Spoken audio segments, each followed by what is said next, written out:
Assalamualaikum warahmatullahi wabarakatuh. Innal hamdalillah nahmaduhu wa nasta'inuhu wa nastaghfiruh wa na'udzu billahi min shururi anfusina wa sayyiati a'malina. May yahdihillahu fala mudilla lahu wa may yudlil fala hadiya lahu. Wa ashhadu an la ilaha illallah wahdahu la syarika lahu. Wa ashhadu anna Muhammadan abduhu wa rasuluh.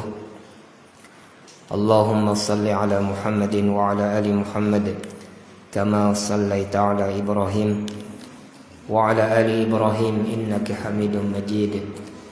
Allahumma barik ala Muhammadin wa ala ali Muhammad kama barakta ala Ibrahim wa ala ali Ibrahim innaka Hamidum Majid. Amma ba'du. Alhamdulillah, segala puji dan syukur kita hanya kepada Allah Subhanahu wa ta'ala yang memberikan taufik dan hidayahnya sehingga kita bisa berkumpul di tempat yang mulia ini. Semoga dengan berkumpulnya kita di sini menambah keimanan dan ketakwaan kita kepada Allah Subhanahu wa ta'ala, menambahkan ilmu yang bermanfaat baik untuk diri kita, keluarga kita, atau orang-orang yang ada di sekitar kita. Amin ya rabbal alamin. Salawat serta salam kita aturkan kepada Nabi kita Nabi Muhammad sallallahu alaihi wasallam, kepada keluarga beliau, sahabat beliau, dan juga para pengikut beliau hingga akhir zaman. Bapak-bapak, ibu-ibu yang semoga dirahmati oleh Allah Subhanahu wa taala, melanjutkan kajian kitab Tauhid yang ditulis oleh Syekh Muhammad At-Tamimi, dan kita memasuki bab yang ke-23, bab tentang keterangan bahwa ada di kalangan umat ini yang menyembah berhala. Kalau bab bahasa Arabnya tertulis anna ba'dha hadhil ummah ya'budul awsan, bahwasanya ada di kalangan umat ini mereka menyembah berhala, dan penulis menulis bab ini sebagai bantahan terhadap orang-orang yang mengatakan umat Islam itu tidak ada yang melakukan kesyirikan. Umat Islam, orang kalau sudah masuk Islam, kata mereka, dia aman dari kesyirikan. Jadi bab ini bantahan bagi orang-orang yang mengatakan tidak ada kesyirikan pada umat ini, dan mereka mengatakan itu karena mereka punya syubhat dan salah dalam memahami dalil. Memang ada hadis Nabi sallallahu alaihi wasallam. Nabi sallallahu alaihi wasallam bersabda, "Inna syaitana aysa ay ya'budahul musallin." Kata Nabi sallallahu alaihi wasallam, sesungguhnya setan itu putus asa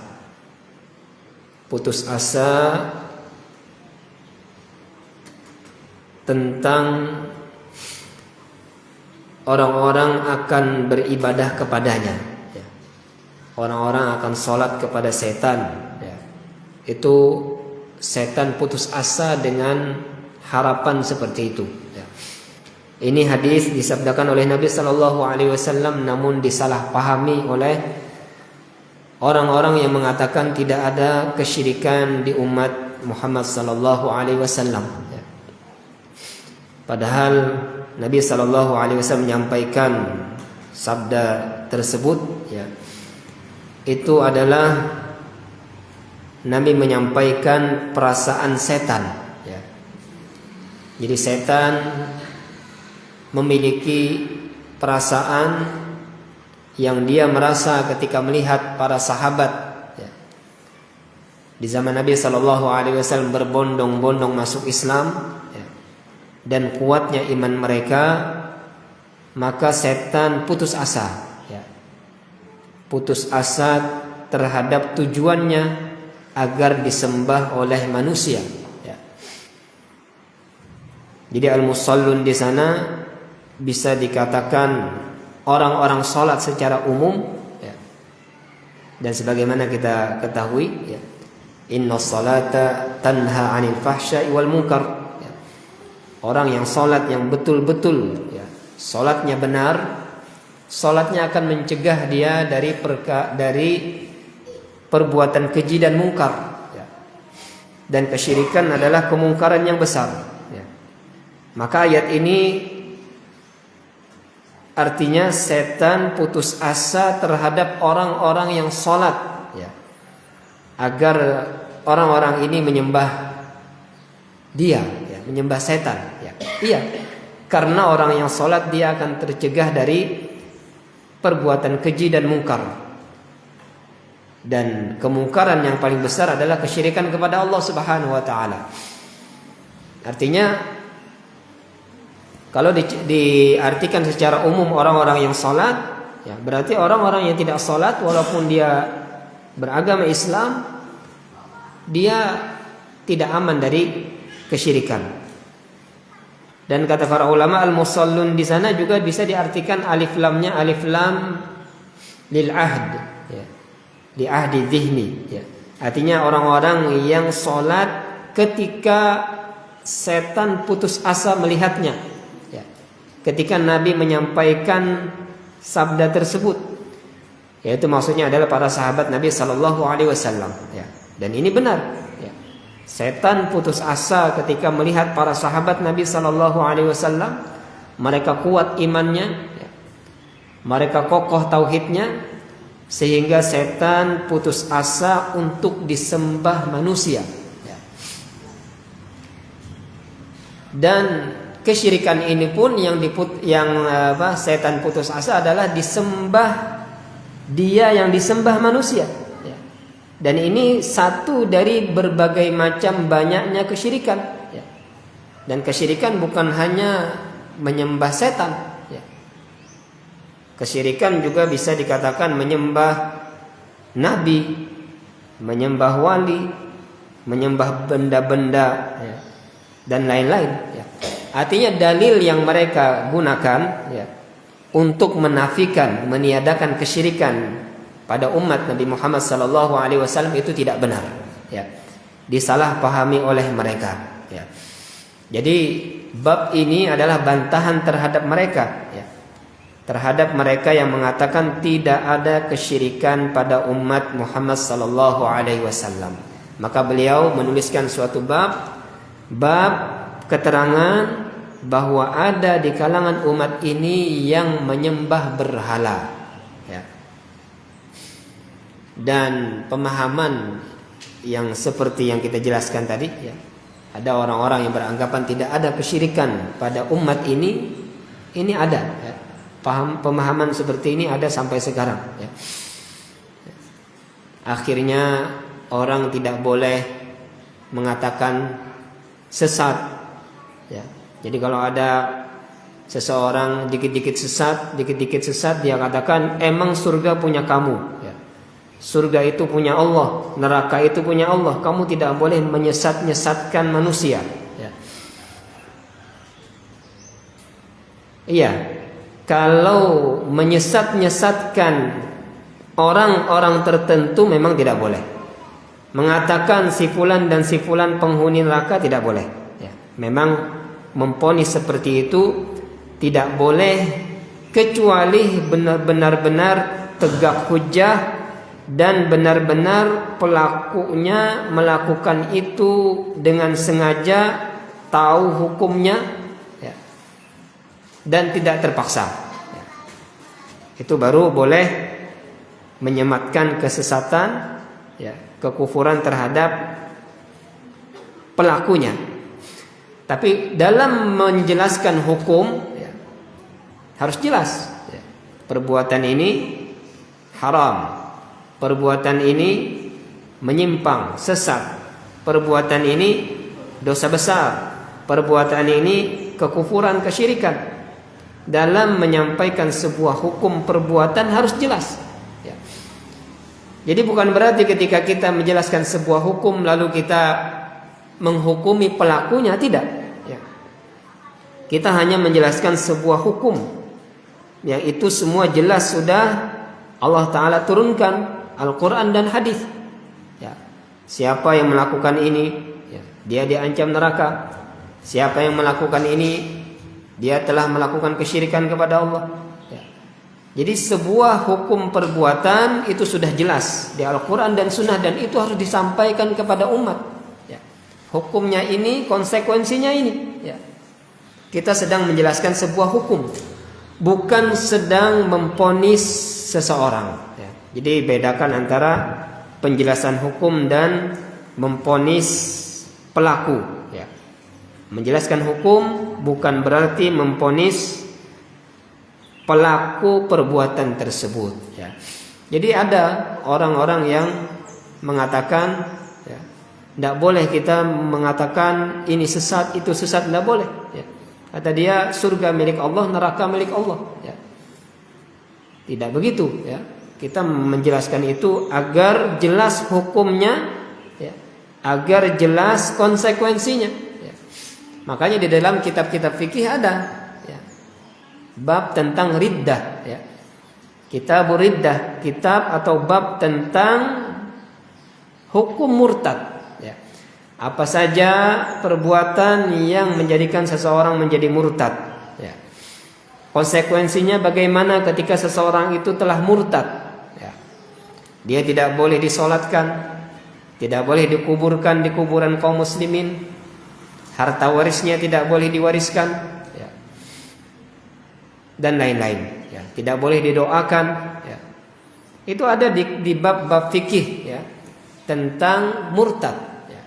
Jadi kalau tidak ada istilah kekufuran, tidak ada istilah kesyirikan di zaman atau di umat Nabi Muhammad SAW, maka sia-sia para ulama mengarang atau menulis kitab tentang kitab riddah. Ya. Hampir di semua kitab-kitab fikih ada kitab riddah. Ya. Kitab menjelaskan tentang kemurtadan. Ya.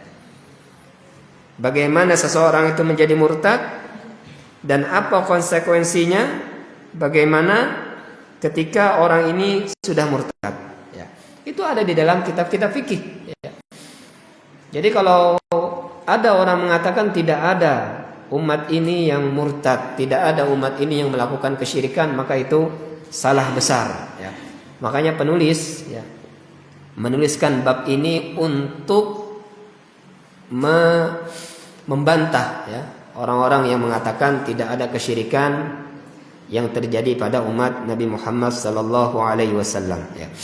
Jadi dalam bab ini manusia terbagi tiga, ya. Dalam bab tentang bab ini manusia terbagi tiga. Yang pertama adalah orang yang mengatakan tidak ada kesyirikan pada umat Nabi Muhammad SAW, dan ini bantahannya. Ya. Bab yang akan kita bacakan ini adalah bantahan terhadap mereka.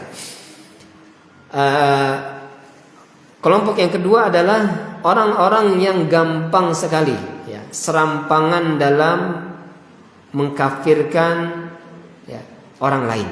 Ya. Ini orang-orang Khawarij, ya. Orang-orang Khawarij yang mengatakan hampir semua manusia dalam kemurtadan. Ya. Mereka katakan seperti itu. Ya.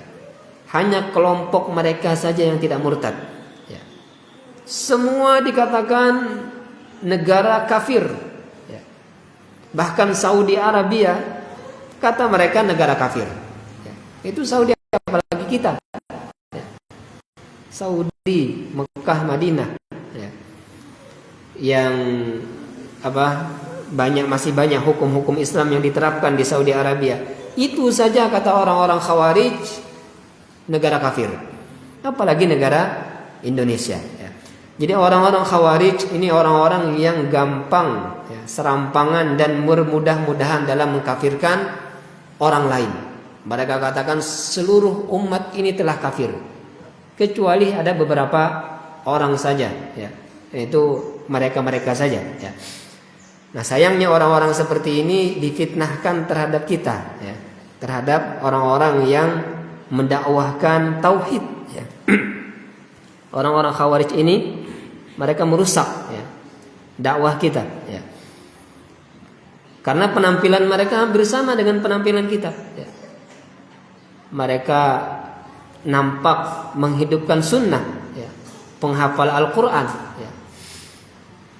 Tapi salah dalam memahami agama. Ya. Jadi ini kelompok yang kedua. Ya. Kelompok yang ketiga adalah Ahlus Sunnah. Mereka tengah-tengah. Ya. Mereka tidak gampang dalam mengkafirkan orang lain. Ada tahapan-tahapan, kaidah-kaidah yang harus diterapkan ketika mengkafirkan orang lain, ya. Tidak gampangan, ya. Harus dibuktikan secara jelas orang ini melakukan kekufuran, ya. Dan harus ditegakkan hujah terhadapnya. Tidak ada syubhat yang rancu di kepalanya, ya. Dan dia melakukan itu memang karena sengaja, tahu hukumnya dan tidak terpaksa. Nah, ada tahapan-tahapan dalam memvonis orang lain keluar dari agama Islam. Ya. Ini Ahlus Sunnah. Dia tidak gampang memvonis orang lain kafir dan tetap menetapkan adanya kekufuran. Ya. Adanya perbuatan, adanya ucapan yang kalau itu dilakukan pelakunya bisa jatuh kepada kekafiran, ya, kekufuran. Ya. Jadi Ahlus Sunnah menetapkan adanya kekufuran, ya. Namun Ahlus Sunnah tidak gampang dalam memvonis orang lain kafir atau murtad, ya. Jadi ini 3 kelompok yang berkaitan dengan bab yang akan kita bahas hari ini, ya. Dalil yang pertama yang beliau tuliskan di sini, ya, berkenaan dengan bab ini, ya. Firman Allah Subhanahu wa taala, "Alam tara ilal ladzina utu nasiban minal kitabi yu'minuna bil jibti wat taghut wa yaquluna lil ladzina kafaru haula'i ahda minal ladzina amanu sabila." Ya. Apakah kamu tidak memperhatikan orang-orang yang diberikan sebagian dari Alkitab, ya, orang-orang Yahudi, ya. Mereka diberikan kitab, ya. Mereka percaya kepada jibt dan taghut, ya, dan mengatakan kepada orang-orang kafir, orang-orang musyrik Mekah, orang-orang Yahudi mengatakan kepada orang-orang musyrik Mekah bahwa mereka itulah yang lebih benar jalannya daripada orang-orang yang beriman. Kata orang-orang Yahudi, kalianlah wahai orang-orang musyrik Mekah yang lebih benar dibandingkan orang-orang yang beriman, ya. Di mana letaknya penulis mengambil ayat ini untuk bab ini, ya, yaitu di sini Allah Subhanahu wa taala menerangkan tentang sifat orang Yahudi, ya. Mereka apa? Yu'minuna bil jibti wat taghut, ya. Mereka beriman kepada jibit. Nah, jibit itu adalah tukang sihir, ya. Wat taghut dan taghut, ya, sesembahan-sesembahan selain Allah, ya. Nah, ini memang sifat orang Yahudi, kebiasaan mereka orang Yahudi adalah mereka suka dengan perkara-perkara sihir. Nanti bab selanjutnya tentang sihir, ya. Mereka memang mengagungkan dan suka dengan ilmu-ilmu sihir, ya. Wa taghut, dan memang mereka penyembah taghut. Taghut itu adalah sesembahan orang, sesuatu yang disembah selain Allah apapun, ya. Manusia, benda dan lainnya, ya, yang dia ridho untuk disembah, ya. Nah, itu taghut, ya.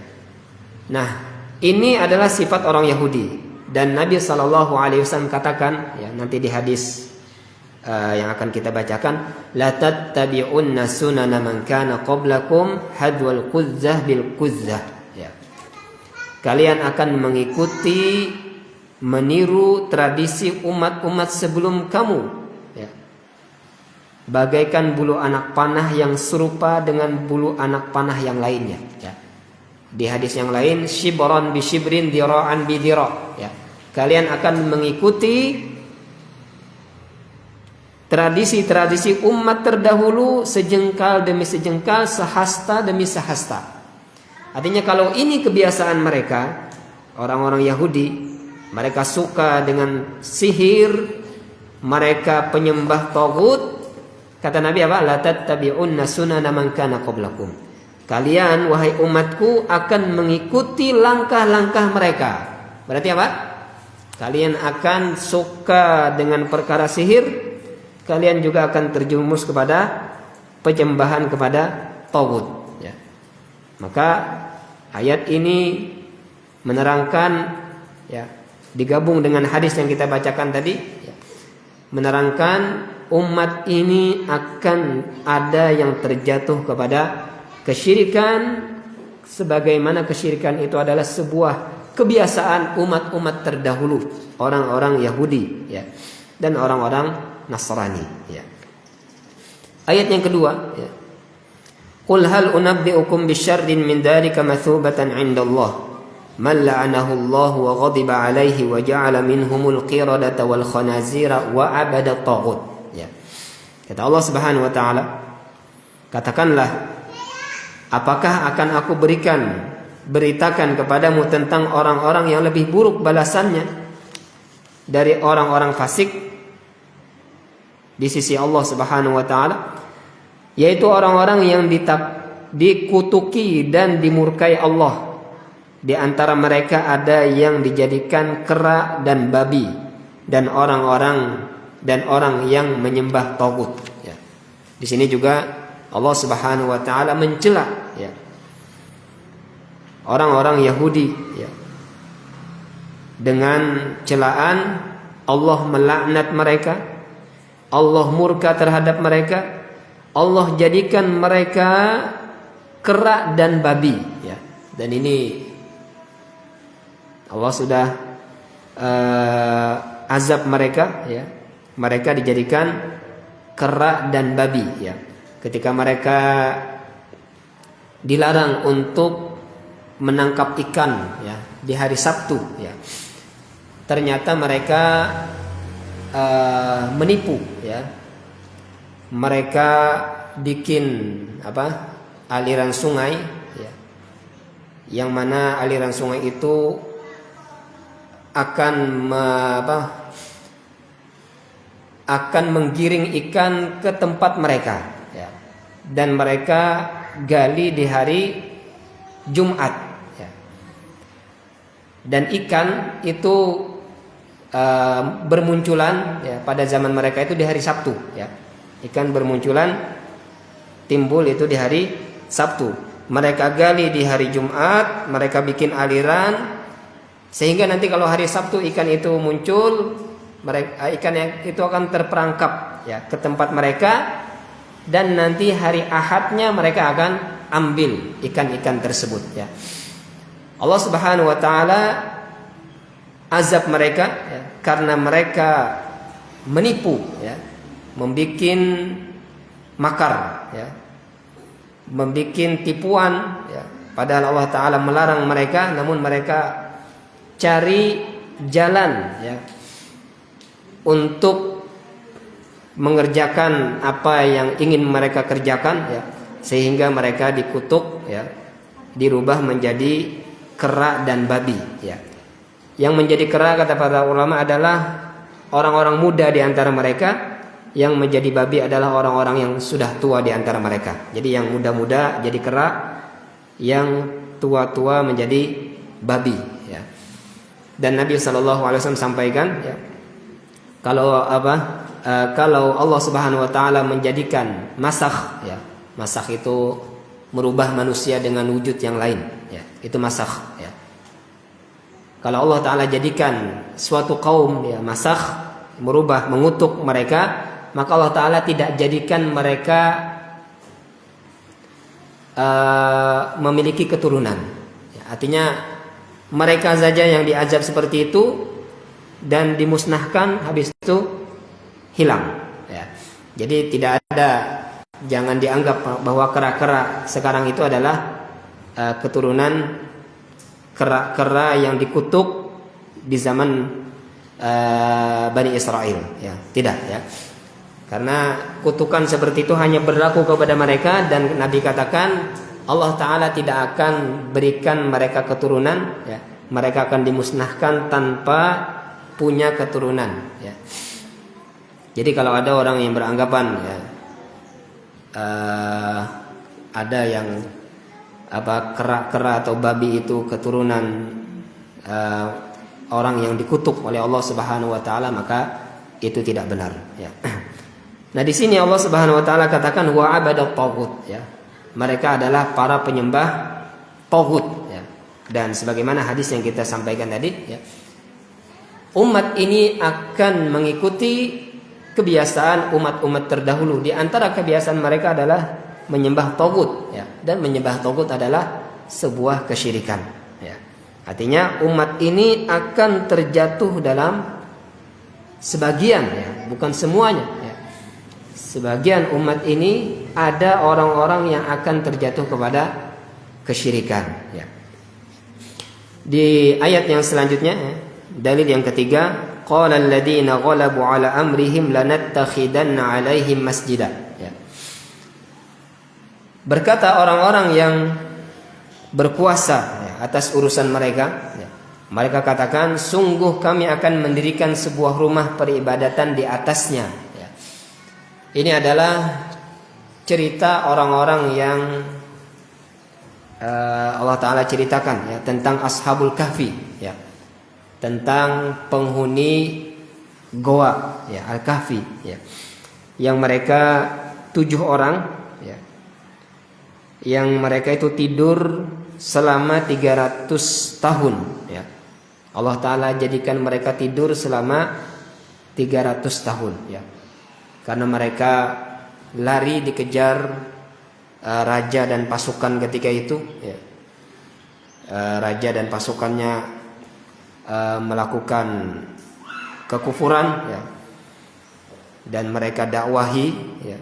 Ternyata mereka malah dimusuhi lalu dikejar ya. Dan mereka bersembunyi di goa ya. Di Al-Kahf ya, di goa ya. Maka Allah Ta'ala jadikan mereka tidur di sana ya, 300 tahun. Dan mereka mengira hanya tidur sehari atau setengah hari ya. Padahal mereka tidur 300 tahun ya. Nah, ketika mereka bangun ya, ternyata di luar sudah banyak perubahan ya. Manusia sudah mentauhidkan Allah Subhanahu wa taala. Artinya dakwah mereka dulu ternyata didengar ya. Didengar oleh orang-orang dan berhasil ya. Walaupun ketika itu mereka dikejar ya. Ternyata dakwah mereka ketika itu didengar dan berhasil tersebar ya. Artinya orang-orang sadar ya tentang kesyirikan ya, tentang tauhid ya. Nah, ketika satu orang ya diperintahkan untuk cari makan ya, dan satu orang ini keluar ke pasar, ternyata yang dibawa dia adalah duit 300 tahun yang lalu ya, karena mereka memang tidur 300 tahun ya. Dan orang-orang melihat ini orang aneh ya. Orang aneh, berpenampilan aneh ya, dan membawa duit yang sudah berumur 300 tahun yang lalu ya. Maka ketika mereka sudah tahu itu adalah terjadilah apa yang terjadi, dan mereka mengetahui ya, ternyata pemuda ini adalah satu di antara 7 orang yang berada di Kahf ya, di goa.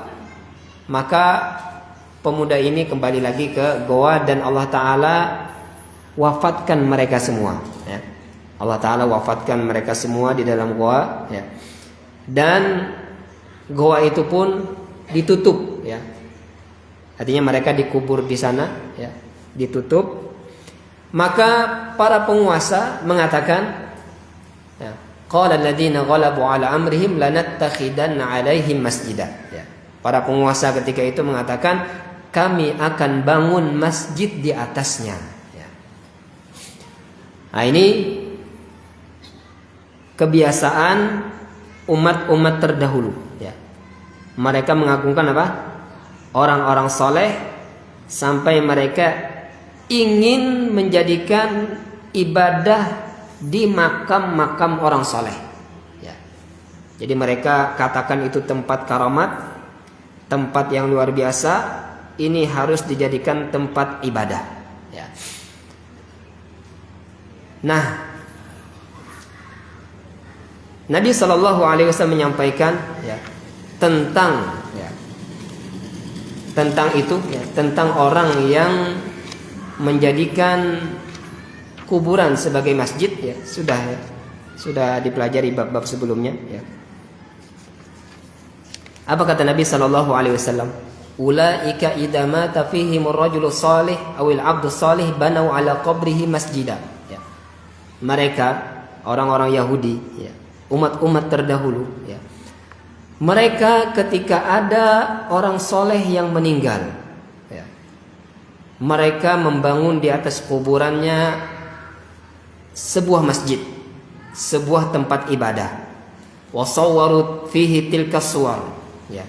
Lalu mereka menggambarkan di dalamnya gambar orang soleh tadi, entah patung atau gambar lukisan.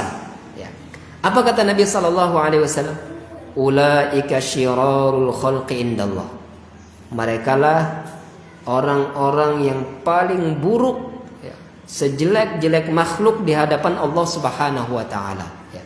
Jadi ini kebiasaan umat terdahulu, mengagungkan orang soleh, dan karena itulah, ya, terjadinya kesyirikan yang tersebar disebabkan karena pengagungan yang berlebihan terhadap orang-orang soleh. Dan kata Nabi SAW, la tattabi'unna sunana man kana qablakum. Kalian akan mengikuti jalan-jalan tradisi-tradisi umat terdahulu. Ya. Artinya apa? Kalian, di antara kalian mesti ada yang terjatuh kepada kesyirikan. Nabi SAW sudah tahu, ya. Dan memang, ya, ini terbukti secara ilmiah. Sabda Nabi SAW banyak di Al-Quran, hadis Nabi SAW banyak tentang kesyirikan, ya. Dan terbukti secara nyata. Artinya bab ini dalilnya nyata secara Al-Quran dan Sunnah. Adanya orang-orang yang menyembah berhala di umat ini, adanya orang-orang yang terjatuh kepada kesyirikan di umat ini, itu terbukti secara ilmiah dan terbukti secara nyata, ya. Dan kita dapati, ya, masih banyak orang-orang yang memberikan ibadahnya atau sebagian ibadahnya untuk makhluk, ya. Ada yang menyembah, ada yang mempersembahkan kurbannya untuk gunung, untuk lautan, ya. Ada yang untuk jin, ya, dan lain-lain, ya. Ada yang berdoa kepada selain Allah. Dan ini kata Syekh Saleh Sindi, kesyirikan yang paling banyak di zaman sekarang adalah tentang doa, ya. Berdoa kepada selain Allah, ya. Dia tidak lagi meminta tolong kepada Allah, tapi dia panggil ya Ali ya Husain, ya. Ya Ali ya Husain, ya. Ya Jailani, ya, dan lain-lain, ya. Ketika dia berdoa bukan lagi memanggil nama-nama Allah, tapi yang dia panggil apa? Nama Ali, sahabat Nabi SAW, nama Husain, cucu Nabi SAW, ya. Nama wali-wali Allah Subhanahu wa taala, ya. Ini adalah sebuah kesyirikan yang nyata, ya.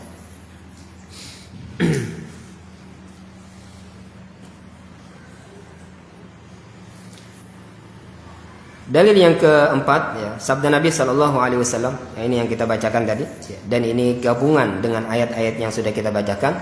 Kata Nabi sallallahu alaihi wasallam, la tattabi'unna sunana man kana qablakum hadwal qudzah bil qudzah hatta law dakhalu juhra dabbin la dakhaltumuh. Qalu ya Rasulullah al yahuda wan nasara, qala faman. Ya. Kata Nabi sallallahu alaihi wasallam, ya, sungguh kalian akan meniru ya, tradisi umat-umat sebelum kamu. Ya. Bagaikan bulu anak panah yang serupa dengan bulu anak panah lain. Ya. Anak panah itu bulunya harus sama. Ya. Karena kalau tidak sama dia akan melenceng. Ya. Sebagaimana bulu anak bola pingpong ya, bulu tangkis. Itu harus sama. Kalau ada yang sedikit aja yang lebih kecil, ya, satu aja yang lebih kecil atau satu hilang, ya, maka dia akan Dia akan melenceng. Ya. Nah, Nabi SAW gambarkan secara detail. Ya.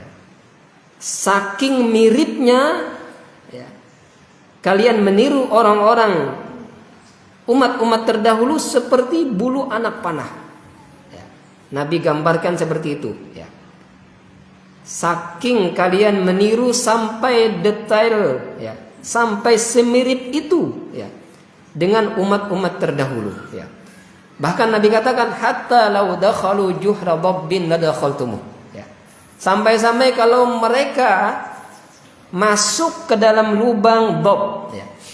Dob itu bukan biawak ya. Emang dia mirip dengan biawak, ya. Tapi bukan biawak. Ya. Dob itu dia hidupnya di padang pasir, ya. Dan dia halal dimakan. Ya. Dob itu halal dimakan, biawak tidak halal. Ya. Biawak haram. Ya. Nah, kata Nabi SAW, jikalau mereka masuk lubang biawak, lubang dob, ya, maka kalian pun akan ikut masuk ke dalamnya. Ya. Sampai sesusah itu pun kalian akan ikut. Ya. Kata para ulama, lubang biawak itu di dalamnya berbelok-belok. Ya. Lubang dob, ya, bukan biawak. Lubang dob itu di dalamnya itu tidak searah, dia berbelok-belok. Ya. Dan panas dan bau. Ya.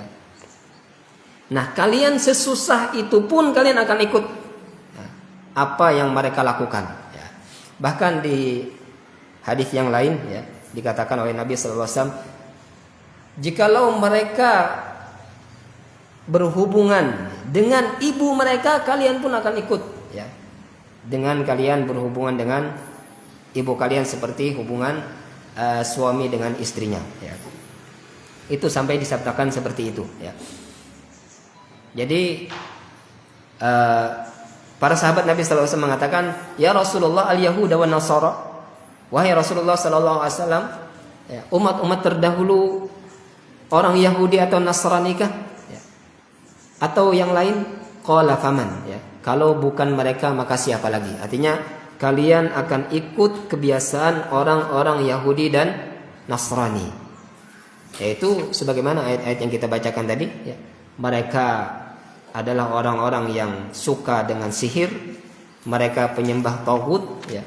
Dan mereka orang-orang yang suka mengagungkan orang-orang soleh, sehingga mereka ingin membangun di atas kuburan orang-orang soleh ini tempat peribadahan, masjid. Ya. Dan itu jelas, ya. Nabi SAW, hadis-hadisnya sangat jelas larangan untuk membangun tempat ibadah, masjid di atas kuburan. Ya. Jadi larangannya itu ada dua. Ya. Ada banyak hadis-hadis tapi bentuknya dua. Ya. Yang pertama adalah bentuk larangan menjadikan atau membuat masjid di atas kuburan. Ya. Yang kedua, larangan untuk menguburkan seseorang di dalam masjid. Ya. Artinya bisa kita kesimpulkan, masjid dan kuburan ini dua tempat yang tidak boleh digabungkan. Ya. Masjid dan kuburan dua tempat yang tidak boleh digabung. Ya.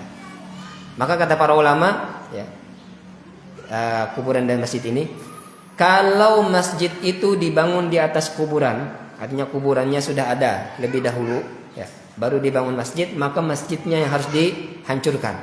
Ya. Dan ini kata Syekh Utsaimin, tidak sah sholat di masjid ini. Ya, tidak sah sholat di masjid yang masjid ini belakangan. Kuburan dulu baru masjid. Karena dia masjidnya dibangun di tempat yang terlarang. Dibangun di tempat yang terlarang. Ya. Dan kalau masjid dahuluan, baru ada orang yang dikuburkan di sana, maka kata para ulama kuburannya yang harus dibongkar, dipindah mayitnya ke tempat yang lain.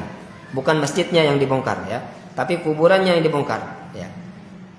Nah, kata para ulama, Syekh Utsaimin merincikan, kalau kuburan ini di belakang ya, maka masih sah sholat di masjid tersebut ya. Di masjid tersebut ya. Kalau kuburan ini di belakang, karena ada larangan Nabi Shallallahu Alaihi Wasallam tentang sholat menghadap kuburan. Ya. Jadi kalau dia kuburannya di depan tidak boleh, tak boleh sholat di sana. Ya. Kalau kuburannya di depan, karena ada larangan Nabi Shallallahu Alaihi Wasallam la tusallu ilaiha. Ya. Nabi Shallallahu Alaihi Wasallam melarang membangun bangunan di atas masjid, menghiasi kuburan dan sholat menghadap kuburan. Ya. Jadi tidak boleh sholat menghadap kuburan. Artinya kalau kuburannya di belakang dan kuburan ini belakangan ya, di area masjid ya, di area masjid kuburannya di belakang, artinya masih sah.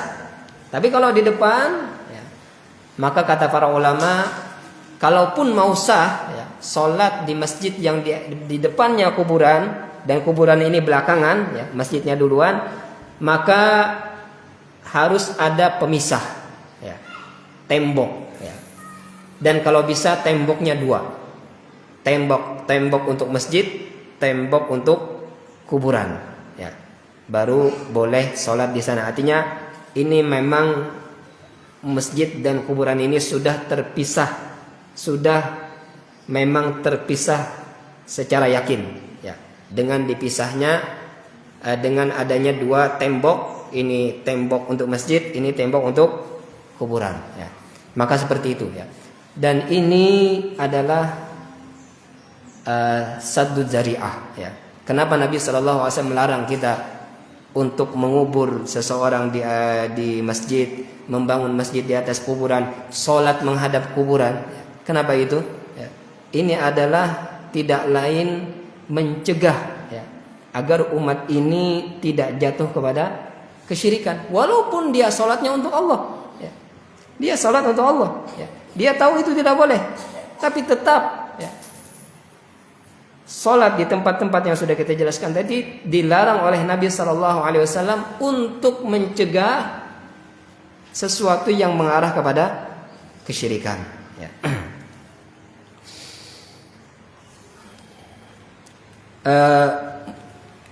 Hadis berikutnya, hadis ini panjang ya. Muslim meriwayatkan dari Thauban bahwa Rasulullah sallallahu alaihi wasallam bersabda, "Inna Allah zawaliyal arda fara'aitu masyariqaha wa magharibaha wa inna ummati sayablughu mulkaha ma zuyali minha." Ya. Itu mulkuha, itu salah ya, mulkaha.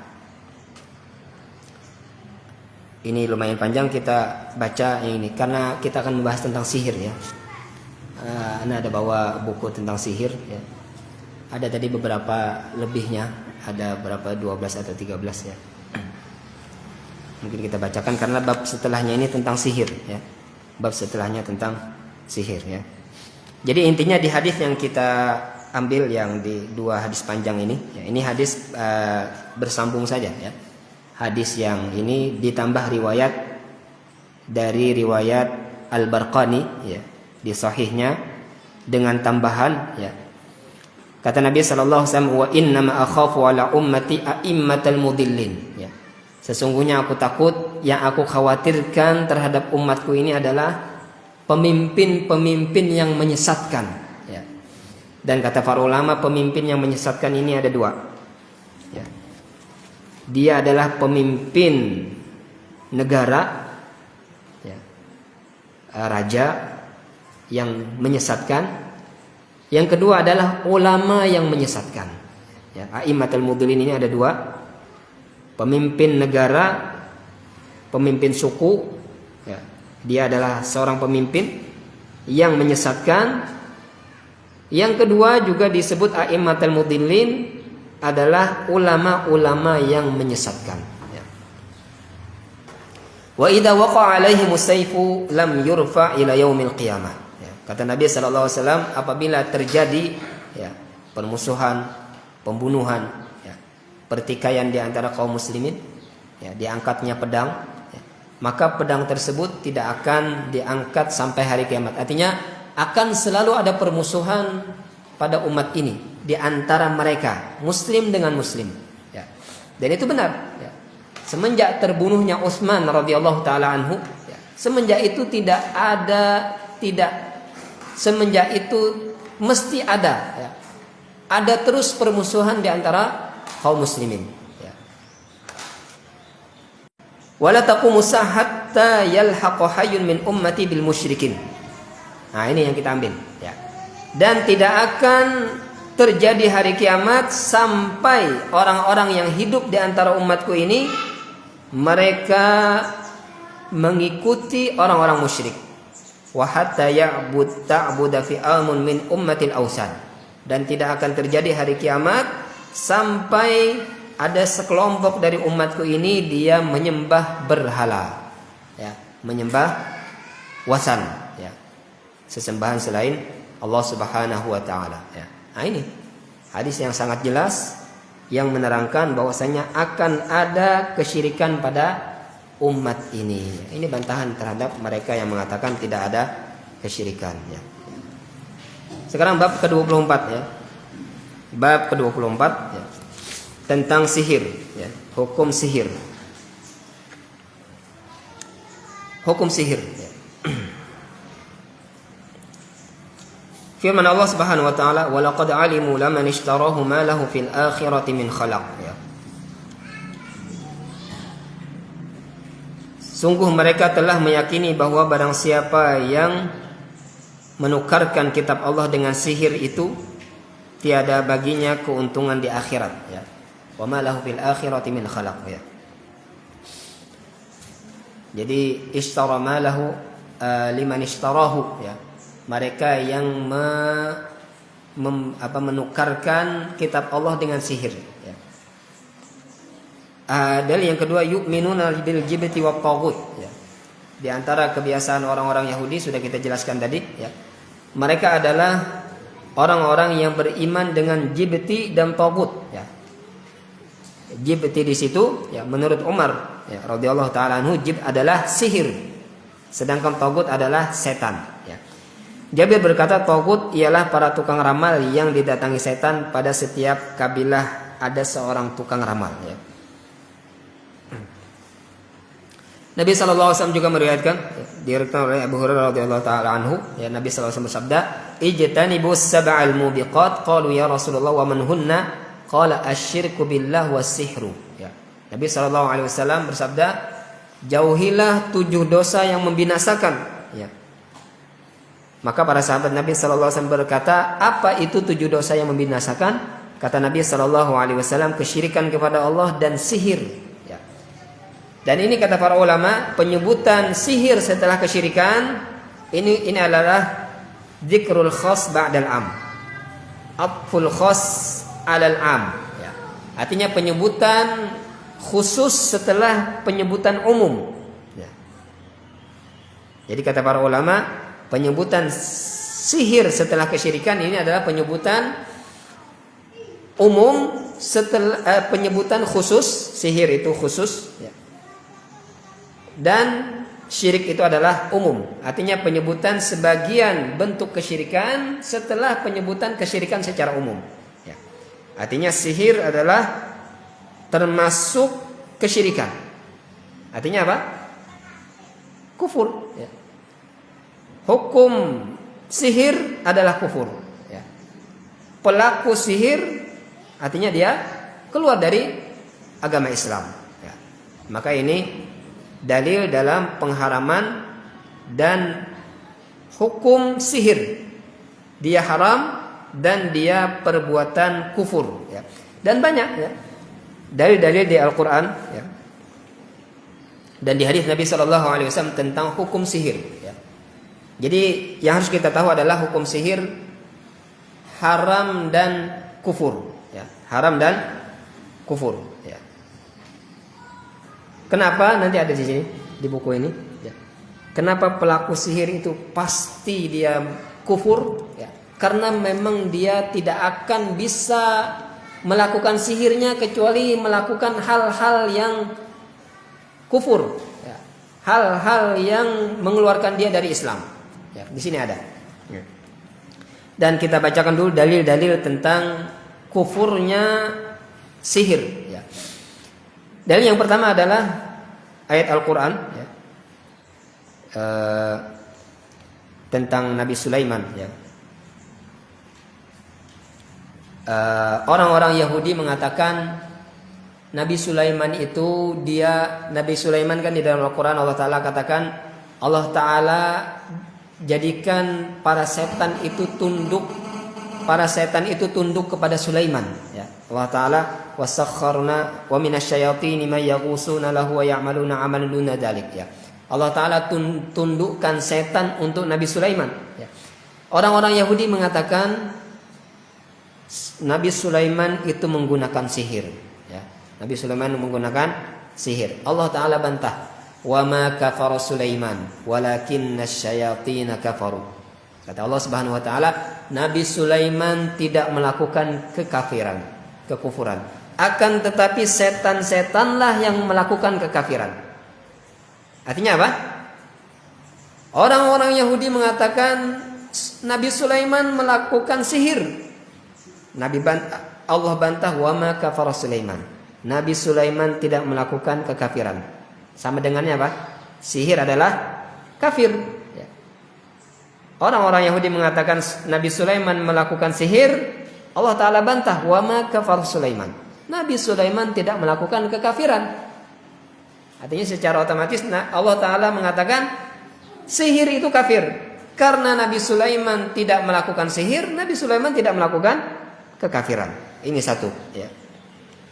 Yang kedua ya, ayat itu juga ya, walakinna syayatina kafaru yu'allimuna an-nasa sihra. Allah Ta'ala katakan Nabi Sulaiman tidak kafir, tapi setanlah yang kafir. Apa kata Allah kalimat setelahnya? Yu'allimuna an-nasa sihra. Karena mereka mengajarkan manusia tentang sihir. Walakinna syayatina kafaru yu'allimuna an-nasa sihra. Akan tetapi setanlah yang kafir karena mereka mengajarkan tentang sihir ya. Dan sebagaimana kita ketahui ya, sesuatu itu diajarkan dia tidak sampai kafir kecuali kalau sesuatu itu memang kafir ya. Jadi kenapa setan itu dikatakan kafir dalam mengajarkannya? Karena yang diajarkan adalah sesuatu yang kafir, yang kufur ya. Nah, ini ayat yang kedua yang menetapkan hukum bahwasanya sihir itu adalah kafir ya.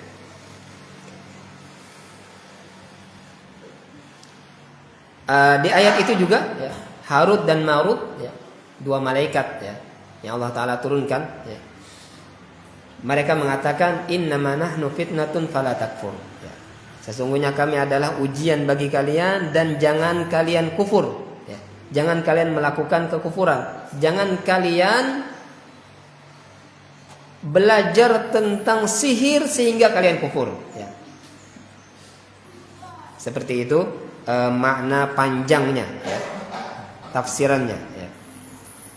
Dan di hadis Nabi Shallallahu Alaihi Wasallam kata Nabi di sini ada ya, kita bacakan dulu hadis Nabi Shallallahu Alaihi Wasallam ya, tentang hukum had bagi orang yang melakukan sihir ya. Diriwayatkan hadis marfu dari Jundab ya. Jundub ini bukan Jundab, Jundub ya. Kata Nabi Shallallahu Alaihi Wasallam, haddus sahir darbun bisayf ya. Haddus sahir darbun bisayf ya. Hukuman had, hukum syariat yang diterapkan bagi pelaku sihir adalah darbatun bisayf ya. unus dengan pedang, ya, dihunus, ya, dipotong lehernya dengan pedang, artinya dihukum mati, dipenggal lehernya dengan pedang, ya. Dan riwayat dalam Sahih Al-Bukhari dari Bajalah bin Abdah, ia berkata, kataba Umar ibn Khattab an yaqtulu kulla sahir wa sahirah, qala faqatalna thalatha sawahir, ya. Umar bin Khattab, beliau mengirim surat, ya, dengan isi surat an yaqtulu kulla sahirin wa sahirah, ya, bunuhlah pelaku sihir laki-laki dan pelaku sihir perempuan. Maka kata Bajalah bin Abdah, ya, faqatalna thalatha sawahir, maka kami bunuh, kami hukum mati 3 pelaku sihir, ya. Nah, ini berarti apa? Hukum had bagi pelaku sihir apa? Hukum mati, ya kan? Hukum mati. Dan sabda Nabi sallallahu alaihi wasallam, ya, la yahillu damim ri'in illa bi thalath. Tidak halal darah seorang muslim kecuali dengan 3 alasan. Kita tidak boleh menghukum orang hukum mati kalau tidak 3 alasan ini. Kata Nabi SAW, yang pertama adalah at-thayyibuz zani. Orang yang thayyib, yang sudah pernah menikah lalu dia berzina. Ini hukumnya apa? Rajam sampai mati, ya. Kalau orang yang bujang, yang belum pernah menikah lalu dia berzina, hukumnya cuma dicambuk, ya. Dicambuk 100 kali. Tapi kalau dia pernah menikah, ya, atau dia punya istri, dia punya suami, dia berzina, hukumannya apa? Dirajam, dilempar pakai batu sampai mati, ya. Hanya boleh dia dihukum mati karena dia apa? As-sayyibuz zani, orang yang sudah pernah menikah lalu dia berzina. Yang kedua, nafsu bin nafsi, orang yang membunuh, dia juga dihukum mati, ya. Ini kisos, ya. Yang ketiga, watariku lidinihi al-mufariqul jamaah, orang yang meninggalkan agamanya, ya, yang meninggalkan jamaahnya, artinya orang yang murtad, ya. Orang yang murtad hukumnya apa? Hukumannya dihukum mati, ya. Orang yang murtad hukumnya dihukum mati. Nah, kita lihat sihir ini, apakah dia berzina? Tidak. Apakah dia membunuh? Juga tidak. Maka tinggal yang terakhir, watariku lidinihi, dia meninggalkan agamanya. Berarti apa? Sihir adalah perbuatan kufur yang mengeluarkan pelakunya dari agama Islam, ya. Maka hadis ini secara tidak langsung, ya, mengatakan sihir itu adalah menjadikan seseorang darahnya boleh ditumpahkan, boleh dihukum mati, ya. Karena tadi hadis Nabi sallallahu alaihi wasallam, ya, had tentang sahir, tentang penyihir, dan Umar menulis tentang hukuman bagi orang yang penyihir, dia dihukum mati, ya. Maka dia tidak berzina, dia tidak membunuh, maka berarti dia tariku lidinihi al-mufariqul jamaah. Dia adalah orang yang meninggalkan agamanya, dia keluar dari agama, dia murtad, ya, sehingga dia boleh dibunuh, ya. Dan tentang sihir, ya, ini ada buku yang bagus, ya, yang dibacakan di sini. Insyaallah kita bacakan secara ringkas saja, ya. Tentang sihir, ya. Definisinya mungkin dibaca sendiri, ya. Yang mungkin kita bacakan dengan yang penting, ya.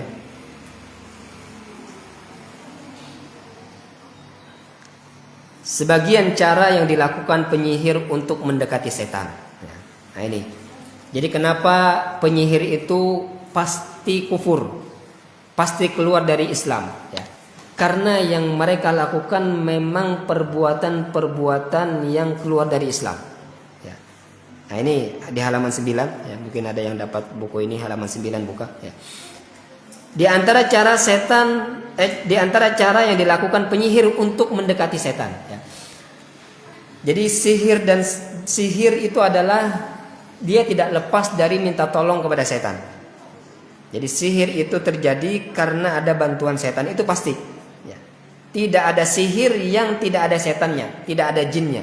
Jadi kalau ada sihir, mesti di dalamnya itu ada setan, ada jin yang menolongnya. Nah, bagaimana mereka mendapatkan pertolongan jin hingga menimbulkan perkara-perkara yang aneh? Ya. Di antaranya meletakkan mushaf di telapak kaki ketika masuk WC. Itu mereka lakukan. Menulis ayat-ayat Al-Quran dengan kotoran atau darah haid. Ini kekufuran semua. Ya. Menulis ayat Al-Quran di bawah telapak kaki. Ini kekufuran. Ya. Orang melakukan ini walaupun bukan karena sihir, dia kufur. Ya. Ini menghinakan mushaf, menghinakan Al-Quran. Menulis surah Al-Fatihah dengan cara terbalik. Ini menghinakan Al-Quran juga. Salat tanpa wudu. Ya. Ini juga menghinakan syariat. Selalu dalam keadaan junub. Ini mengundang setan. Ya. Selalu dalam keadaan junub. Menyembelih untuk setan. Nah, ini ibadah. Ya. Menyembelih untuk setan dan tidak menyebut nama Allah ketika menyembelihnya. Kemudian membuang sesembelihannya di tempat yang telah ditentukan setan. Jadi sihir itu, para penyihir itu, bagaimana dia mendapatkan bantuan setan? Nanti setan yang mengarahkan. Kamu kalau mau saya tolong, kamu lakukan ini. Sehingga diperintahkanlah. Ya. Kalau ada yang datang kepada dia, yang minta disembuhkan, maka dia akan bilang, kamu nanti datang ke sini bawa ayam hitam, ayam putih. Nanti kita sembelih, darahnya kita kucurkan di mana dan kita kubur di tempat tertentu. Ya. Zaman dulu ada gini, penyembuhan dengan membawa ayam hitam, ayam putih, disembelih. Ya. Berbicara dengan bintang-bintang dan sujud kepadanya. Nah, ini kan kekufuran. Menggauli ibu atau putrinya. Ini juga perintah jin, setan untuk para penyihir. Sehingga setan itu mau untuk, jin itu mau membantu penyihir. Menulis jampi dengan huruf selain Arab dan mengandung makna kekufuran. Ya, jadi raja-raja itu sebenarnya, ya, kalau kita tahu itu rumus-rumusnya, ternyata kalimat yang ditulis dalam raja-raja itu semuanya kekufuran. Ya, penghinaan terhadap syariat, penghinaan terhadap Nabi, ya, penghinaan terhadap ayat Al-Quran. Ya. Halaman 11. Ya. Bagaimana Anda mengenal tukang sihir? Ya. Jadi bagaimana kita kenal nih orang ini ternyata penyihir? Ya.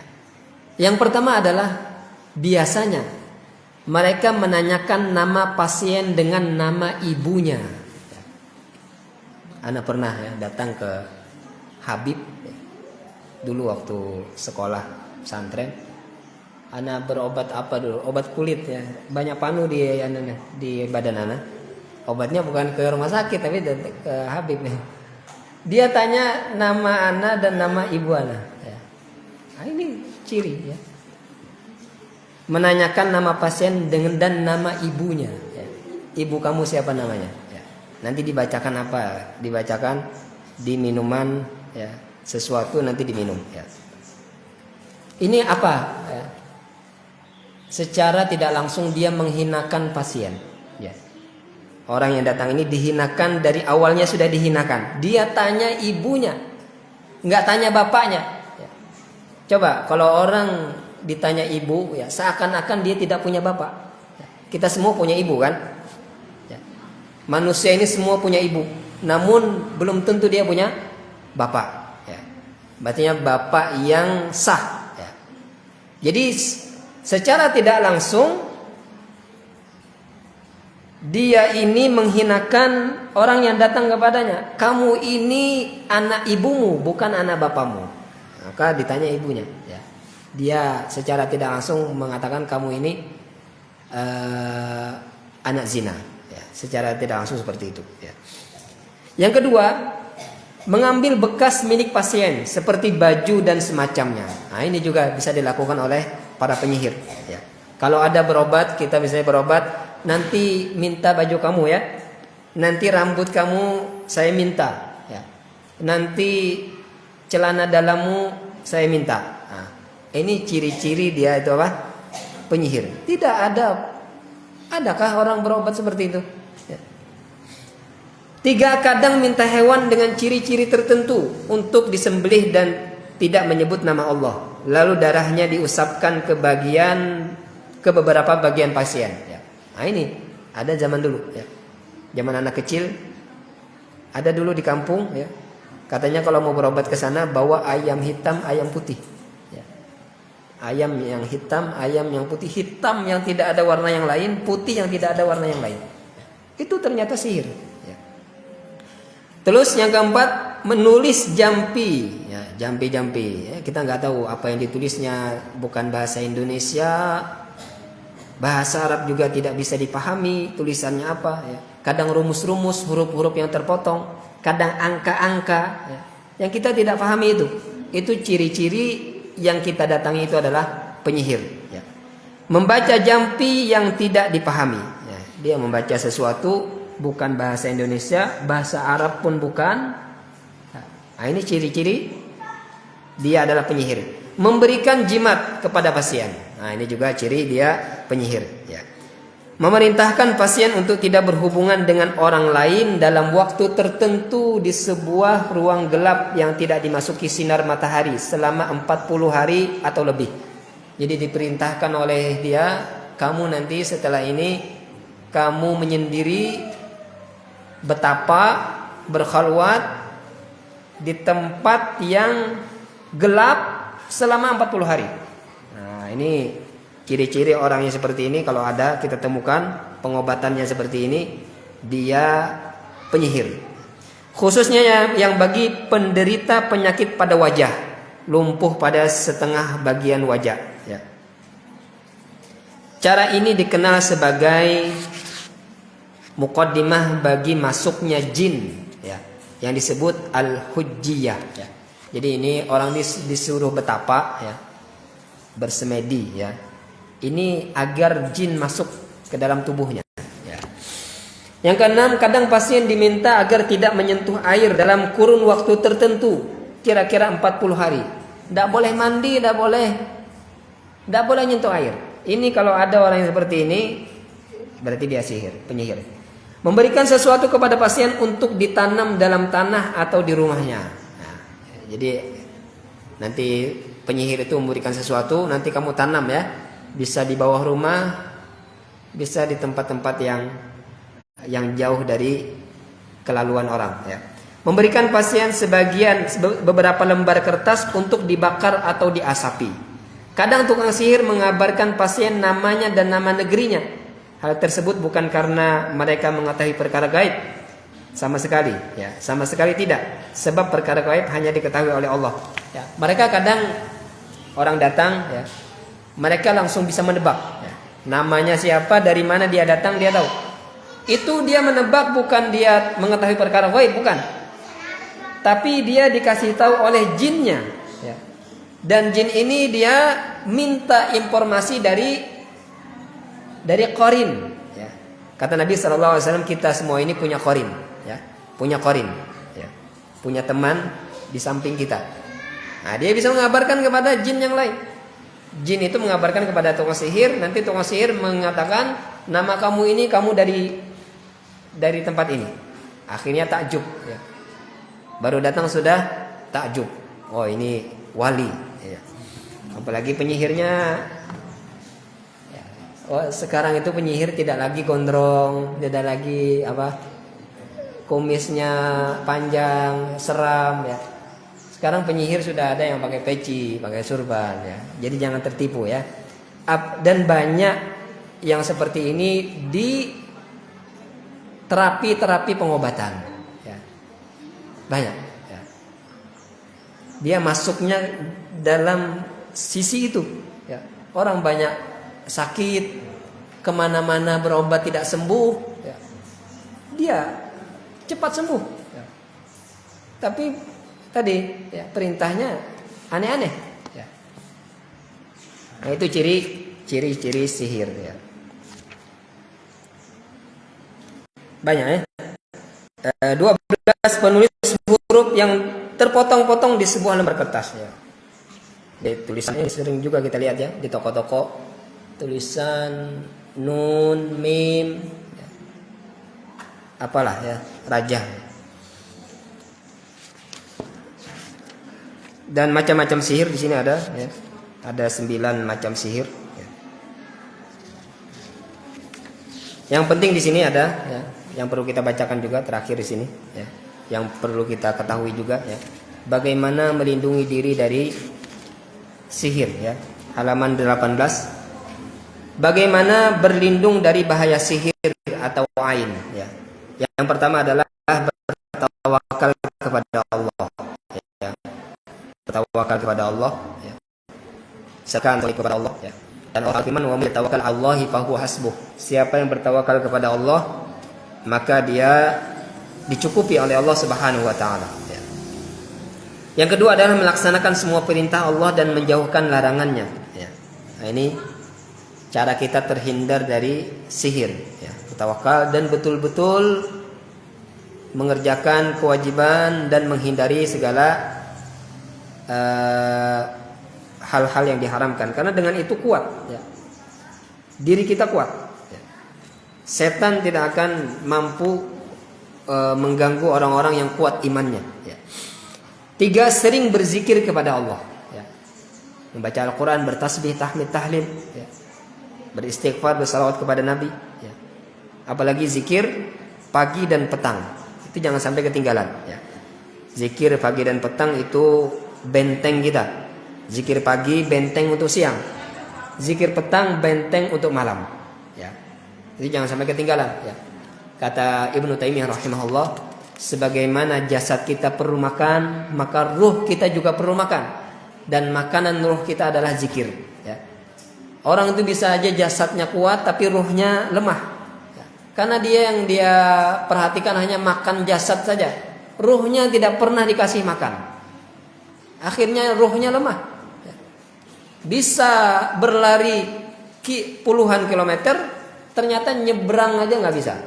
Azan, musola dekat, masjid dekat, ternyata nggak bisa. Karena ruhnya lemah. Padahal tadi berlari puluhan kilometer. Ya. Gunung yang tinggi, ya, sampai ke puncak. Ya.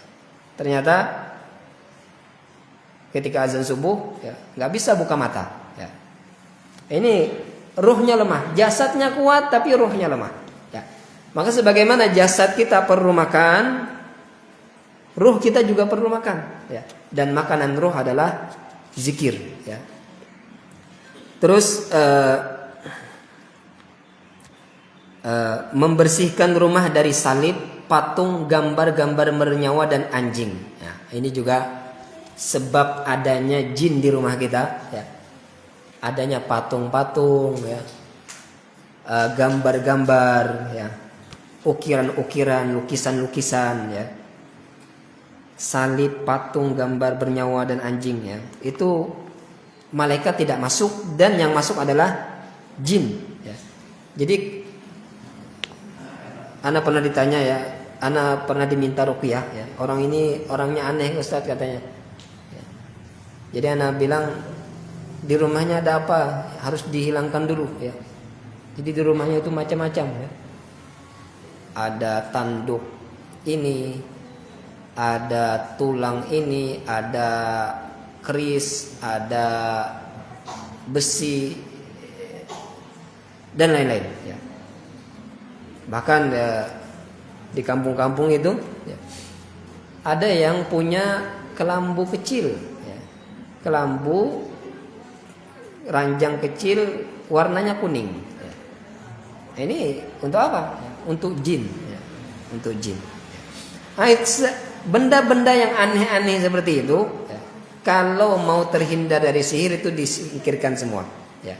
Dihilangkan semua, raja-raja, gantungan jimat-jimat yang ada di pintu-pintu itu hilangkan semua ya. Kalau tidak mau kena sihir, kalau tidak mau diganggu oleh jin ya. Jadi orang yang mau ruqyah itu pertama kali yang harus dia lakukan membersihkan rumahnya ya. Karena kalaupun dia diruqyah, datang ke ustadz diruqyah, lumayanlah jinnya kabur ya. Nanti balik ke rumah lagi, di rumahnya banyak jin ya. Kembali lagi jinnya ya. Hendaknya setiap pagi memakan 7 buah kurma ajwa. Ini juga hadis Nabi Shallallahu Alaihi Wasallam. Siapa makan 7 butir kurma ajwa di pagi hari, kata Nabi Shallallahu Alaihi Wasallam, dia tidak akan tertimpa racun dan kejahatan sihir. Ya. Nah ini keutamaan makan kurma ajwa. Ya. Makanya ajwa itu mahal ya. Padahal rasanya biasa aja. Ya. Kalau rasa masih enakan kurma-kurma yang lain. Tapi karena ada sabda Nabi Shallallahu Alaihi Wasallam, ya, khasiatnya ya, yang langsung Nabi sampaikan berupa wahyu, ya. Nah, ini harus kita percayai, ya. Memakan 7 butir kurma di pagi hari, ya. Man tasabbaha bisab'i tamaratin, ya, ajwa lam yusibhu sammun wala sihrun, ya. Siapa yang di pagi hari dia makan 7 butir kurma, ya, maka dia tidak akan ditimpa racun dan sihir, ya. Nah, itu harus kita percayai, ya. Ini langsung khasiatnya dari wahyu dari Allah Subhanahu wa taala berupa hadis Nabi sallallahu alaihi wasallam, ya. Harus kita percayai, ya.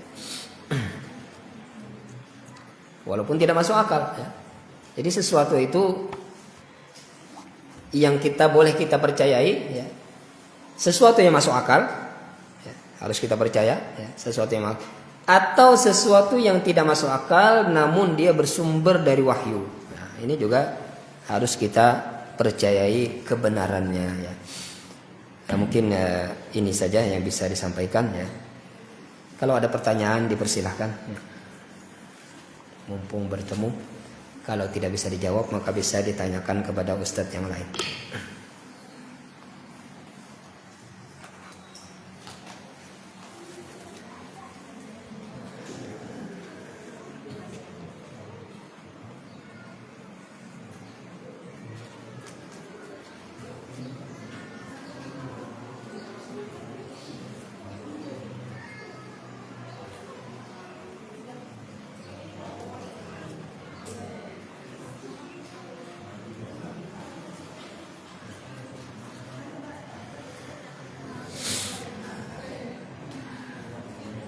Tidak ada? Ya, kalau tidak ada kita jawabkan. No.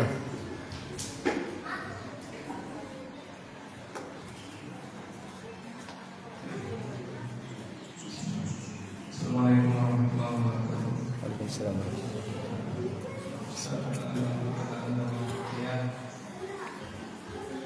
Boleh kan dia itu dengan menggunakan air Al-Quran namun dipotong, biasanya pada putih seperti kemudian menggunakan air Al-Quran namun dipotong untuk tujuannya untuk membatalkan sihir. Dipotong maksudnya tidak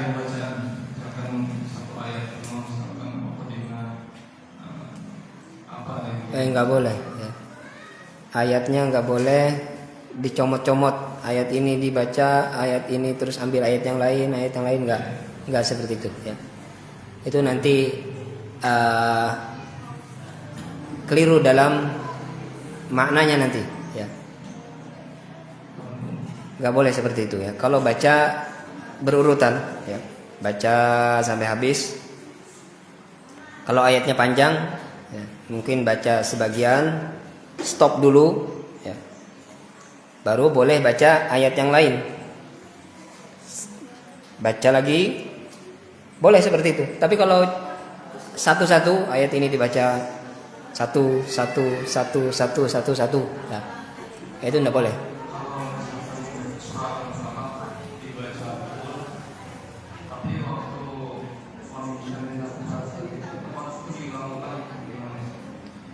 Syari nafasnya. Allah alam, tidak tahu. Pengulangan ayat kalau dalam membaca, ya, insya Allah tidak mengapa, ya. Tapi kalau tujuannya untuk penekanan, ya, insya Allah tidak mengapa, ya. Menekan ayat itu, mentadaburi, ya, menghayati agar lebih mendalam penghayatannya, ya, itu tidak mengapa, ya. Ketika sholat, ya, ketika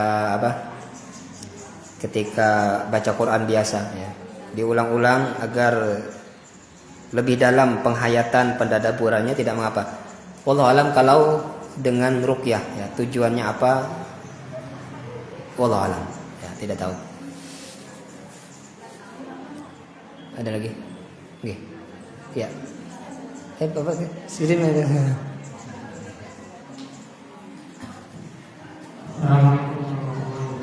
Waalaikumsalam warahmatullahi wabarakatuh. Tiga satu, nggih.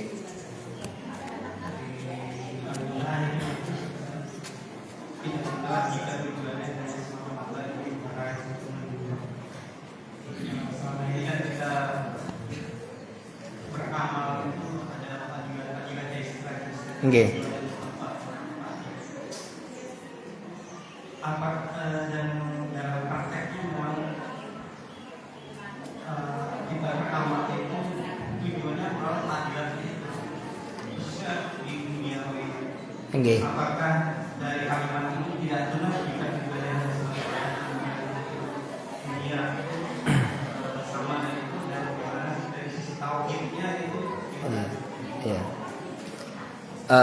Beramal, ya, suatu amalan kalau di sana ada janji Allah, ya, atau janji Allah yang Nabi sampaikan melalui hadisnya berupa janji duniawi, itu tidak mengapa kita harapkan, ya, karena memang itu kita mengharapkan janji yang sudah Allah Ta'ala sampaikan, ya. Seperti misalnya menyambung tali silaturahim, ya, akan dipanjangkan umurnya. Panjangkan umurnya ini maksudnya adalah diberikan keberkahan umurnya, ya.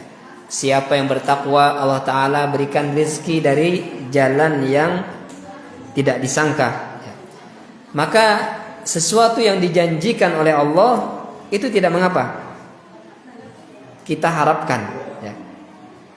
Dan tentunya ini bentuk keikhlasan juga, ya. Di antara bentuk keikhlasan apa?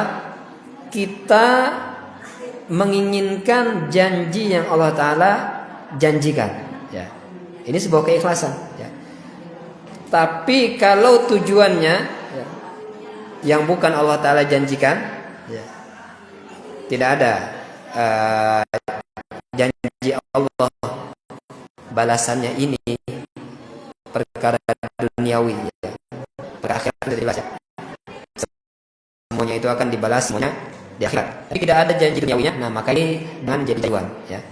Jangan dijadikan sebuah tujuan dalam beramal soleh untuk meraih duniawi yang tidak Allah Ta'ala janjikan. Tapi yang Allah Ta'ala janjikan, itulah yang kita harapkan, ya. Karena aneh kalau Allah Ta'ala janji misalnya panjangkan umurnya, murahkan rezekinya, perbanyak rezeki, lalu kita mengatakan tidak boleh kita mengharap janji tersebut. Allah Ta'ala berikan itu untuk kita berharap, ya. Allah Ta'ala, Nabi SAW sampaikan khasiatnya itu tidak lain apa? Agar kita termotivasi mengamalkan itu karena untuk mendapatkan itu, ya. Sia-sia dong Allah Ta'ala berikan penjelasan, Nabi jelaskan khasiatnya ini, khasiatnya itu, kalau kita tidak boleh mengharap itu, kan jadi sia-sia. Apa faidahnya, ya? Nabi bilang khasiatnya ini, khasiatnya itu, Allah Ta'ala janji ini, janji itu, lalu kita tidak boleh mengharap itu. Justru Allah dan Rasulullah bilang seperti itu agar kita mengharap balasan itu dari Allah Subhanahu wa Ta'ala. Jadi selama itu adalah bentuk janji Allah, bentuk janji Allah yang Nabi sabdakan di dalam hadisnya, selama itu kita harapkan dari Allah, maka itu dinamakan keikhlasan, ya. Itu dinamakan keikhlasan, ya. Berbeda kalau kita tidak ada janji Allah untuk mendapatkan ini perkara duniawi, tapi kita mengharapkannya untuk mendapatkan itu, ya. Maka ini berbeda, ya. Jadi bukan disebut tidak ikhlas ya. Kalau kita mengharap janji yang Allah Ta'ala janjikan walaupun perkara duniawi, itu tetap dinamakan sebuah keikhlasan ya. Jadi apa yang ditulis di sini ya harus dirincikan ya. Di sini catatannya, hendaklah tujuan berzikir tersebut adalah semata-mata dalam rangka beribadah kepada Allah Ta'ala serta berharap pahala yang besar yang meraih manfaat dunia seperti perlindungan dari bahaya dan perlindungannya keluarga dan hartamu. Itu semua bersifat mengikuti. Tidak benar jika tujuan hanya semata-mata ingin meraih keuntungan duniawi ya.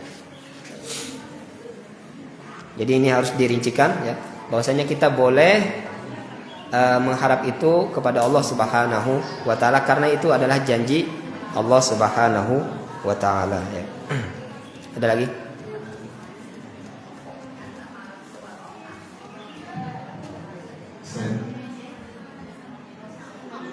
Nah. Ada kisah tentang dua malaikat yang mengajarkan sihir kepada manusia. Dan Allah itu apakah ada dulu itu sihir yang baik, ada sihir yang baik atau ada sihir yang buruk, atau ilmu sihir yang baik itu diangkat kemudian tersisa hanya sihir yang buruk yang diajarkan oleh syaitan. Ya, Harut yang Marut ya, Harut wa Marut itu dua malaikat yang turun ke bumi mengajarkan sesuatu, menginformasikan sebenarnya sihir itu seperti ini ya, seperti itu ya. Dia turun ke dunia memberitahu bentuk-bentuk sihir ya. Namun dia katakan jangan kalian belajar tentang ini ya. Innama nahnu fitnatun fala takfur. Kalian kalau ada yang seperti ini jangan belajar, kami hanya ujian bagi kalian, jangan kalian kufur. Jangan kalian mempelajari sihir ya. Tidak ada sihir itu, tidak ada yang baik ya. Semua bentuk sihir itu semuanya kekufuran kepada Allah Subhanahu wa Ta'ala ya. Ada lagi? Sebenarnya tanya, bagaimana cara bertaubat jika pernah melakukan zina ketika status masih beristri? Apakah seorang yang pernah melakukan zina tersebut meski sudah bertaubat akan tetap dimasukkan ke dalam neraka? Iya. Bertobat ya. Bertobat itu dengan menyesal, meminta ampun dan bertekad tidak mengulanginya ya. Ini rukun taubat. Kalau ini ada di dalam diri pelaku, dia menyesal, dia meminta ampun kepada Allah, terus dia bertekad untuk tidak mengulanginya, insya Allah taubatnya diterima oleh Allah Subhanahu wa Ta'ala, dosanya hilang ya. Dan itulah yang husnudzon dia kepada Allah Subhanahu wa Ta'ala. Kalau dia sudah bertaubat, maka Allah Ta'ala maha penerima taubat. Alhamdulillah masih sempat untuk bertaubat ya. Jadi dosa apapun kalau kita bertaubat, Allah Ta'ala akan ampuni. Bahkan dosa kesyirikan ya. Dosa yang lebih besar daripada zina, dosa kesyirikan ya. Kalau kita bertaubat, Allah Ta'ala ampuni dosa-dosa tersebut ya. Tapi dengan 3 tadi, menyesal itu dia artinya betul-betul menyesal ya. Bukan bangga ya. Di antara bentuk bangga apa? Dia ceritakan, saya dulu pernah seperti ini, seperti itu ya. Alhamdulillah saya pernah merasakannya. Alhamdulillah ya. Alhamdulillah saya sudah taubat dan saya pernah melakukannya. Itu bukan penyesalan. Menyesal itu dia menyesal, betul-betul menyesal dan malu ya. Kalau aibnya itu diketahui oleh orang lain ya. Menyesal, minta ampun dan tidak mau mengulanginya lagi ya. Itu kalau sudah 3 itu ada, insya Allah taubatnya diterima oleh Allah Subhanahu wa Ta'ala ya. Ada lagi? Mungkin nanti tentang yang balasan duniawi tadi ya, bisa ditanyakan kepada ustadz yang lain ya. Mungkin ada kerincian yang lain mungkin yang ulun tidak tahu ya.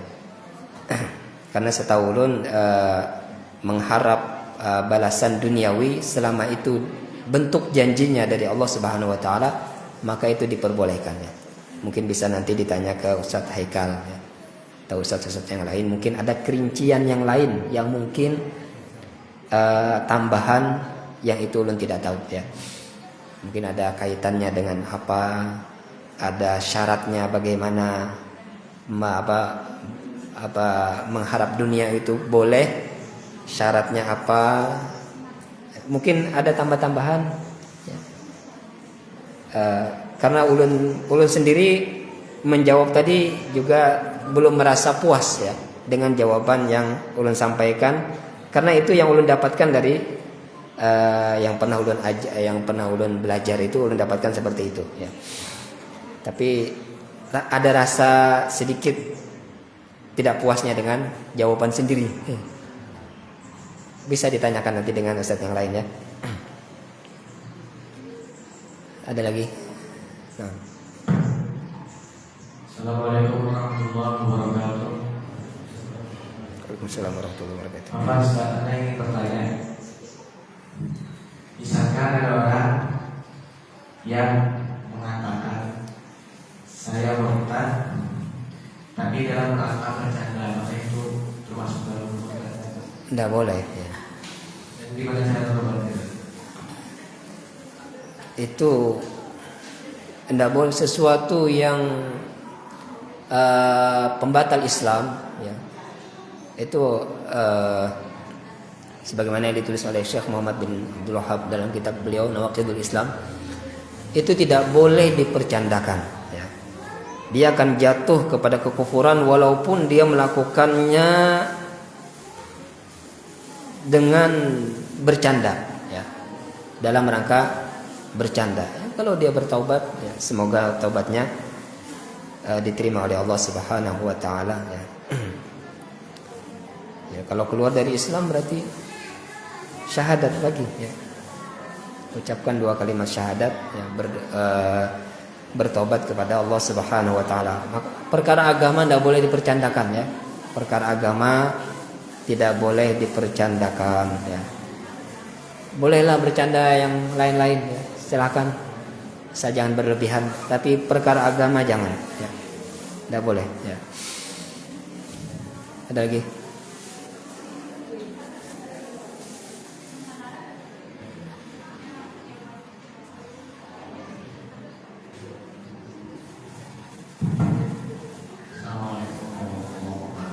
Waalaikumsalam warahmatullahi wabarakatuh.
Membaca ayat Al-Quran ya, kalau dia sudah menjadi sebuah zikir ya. Jadi misalnya ada zikir-zikir di hadis Nabi SAW, namun ternyata isinya ayat ya. Kalau dibaca ayat ini seperti ayat kursi ya kan, itu kan dibaca ayat kursinya saja kan, padahal ada di Al-Quran surah Al-Baqarah ya. Dibaca ayat kursinya saja, kalau itu memang dia baca dalam rangka zikir, ya, dalam rangka zikir, ya. Lalu dia baca zikir yang lain, yang ternyata itu juga ayat Al-Quran. Jadi ini ayat kursi, zikir. Ternyata ada lagi ayat yang lain yang itu di hadis Nabi adalah sebuah zikir. Dia baca lagi. Ini tidak mengapa, ya. Dia membaca zikir yang ternyata zikir itu ada di dalam Al-Quran, ayat kursi atau surah Al-Ikhlas, Al-Falaq, An-Nas, ya. Terus dia baca lagi ternyata ada ayat lain, ya. Hal yang seperti itu tidak mengapa karena dia dalam rangka berzikir, bukan dalam rangka membaca ayat Al-Quran. Tapi kalau membaca Al-Quran, ya, dia baca Al-Quran satu ayat, lompat lagi, seakan-akan menjadi sebuah susunan, itu tidak boleh, ya. Karena kata para ulama, susunan ayat itu sudah ditetapkan dengan nas, susunan ayat, ya. Ayat ini setelahnya, ayat ini setelahnya, ayat ini setelahnya, itu tidak boleh dirubah, ya. Susunan ayat itu tidak boleh dirubah. Adapun susunan surah itu tidak mengapa. Seseorang baca surah ini, habis itu malah surah yang di depan, ya, tak mengapa. Jadi kalau imam baca rakaat pertama qul a'udzu birabbin nas, rakaat kedua qul a'udzu birabbil falaq, tidak mengapa. Karena susunan surah dia di mushaf itu disusun seperti itu ijtihadi, ya. Secara ijtihad, ya, secara ijtihad, dan itu ijtihad yang sudah disepakati oleh kaum muslimin, ya. Namun kalau susunan ayat dia harus baca sesuai dengan susunan ayat. Kalau baca Quran, ya. Kalau zikir insya Allah tidak masalah karena dia niatnya membaca zikir. Saya diperintahkan baca zikir ini, sudah saya baca, saya lagi baca zikir yang lain, ternyata juga ayat Al-Quran, itu tidak mengapa. Dan mengenai tambahan setelah baca Al-Waqi'ah ada, Al-Muluk ada, ya. Itu tambahan tidak berdasar, ya. Tidak ada dasarnya dari Al-Quran dan hadis, ya. Apa surah Al-Waqi'ah apa? Fasabbih bismi rabbikal azim. Apa ya, lupa dulu. Adalah tambahannya, ya. Itu tidak ada dasarnya, ya. Penambahan ayat itu tidak ada dasarnya, berarti tidak boleh, ya. Tidak boleh dilakukan. Dan takutnya, ya, ini yang kita takutkan, ya. Itu takutnya jatuh dalam menambahkan ayat Al-Quran. Itu yang kita takutkan, ya. Mungkin yang pembaca tahu ini ada sebagai tambahan, bukan ayat Al-Quran, tapi takutnya yang mendengar, ya. Yang mendengar ini misalnya orang awam, ya. Baca Al-Quran itu, Al-Muluk itu harus sampai tambahannya itu, ya. Nah ini yang kita takutkan, ya. Dikira dia itu ayat tambahan. Nah ini yang kita takutkan. Ini termasuk apa? Al-qawlu al-kadhib ala Allah, ya. Dia berdusta atas Allah Subhanahu wa taala. Allah Taala tidak firmankan itu, namun dia katakan ini termasuk firman Allah. Ini yang kita takutkan. Ada lagi terakhir?